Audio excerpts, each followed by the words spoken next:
Hello everyone, welcome back to my channel The Atlas of Law। बिना time waste किए बढ़ते हैं आज के केस की तरफ।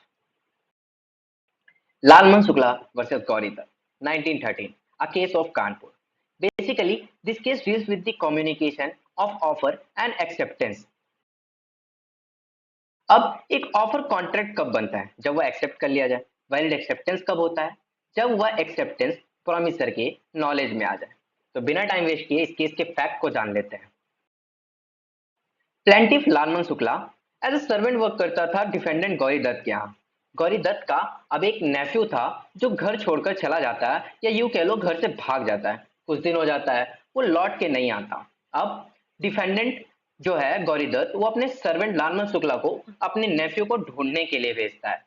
जब उसका सर्वेंट उसे ढूंढने के लिए निकल जाता है, अब कुछ दिन हो जाता है, वो भी लौट के नहीं आता।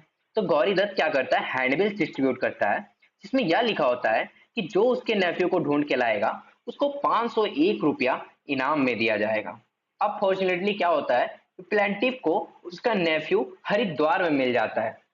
उसको लेके वो वापस आता है।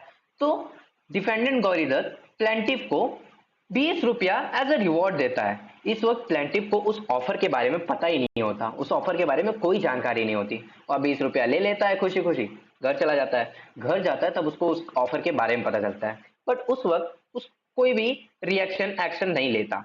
अब 6 महीने बीत जाते हैं। 6 महीने बाद कुछ ऐसा होता है कि गौरी दत्त प्लेंटिफ लालमन शुक्ला को जॉब से निकाल देता है।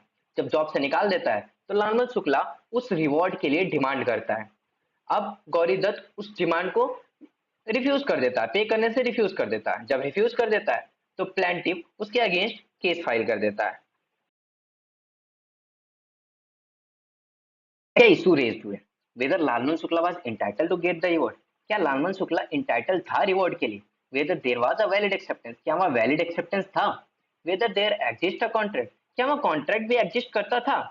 अब इस केस के जजमेंट को जान लेते हैं। तो इस केस को यह कहते हुए डिसमिस कर दिया गया कि फॉर क्रिएटिंग और entering into a valid contract there has to be the knowledge and assent of the offer made by the proposer. Here, plaintiff did not know the reward before performing this act।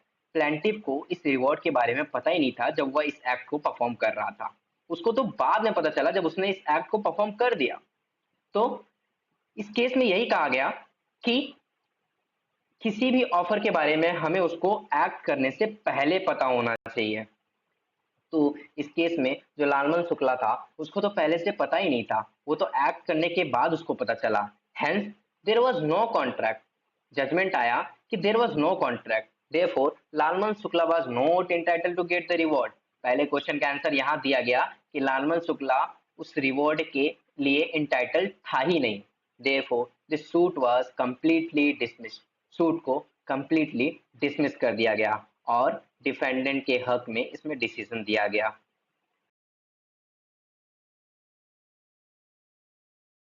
Thank you for watching, see you in the next case.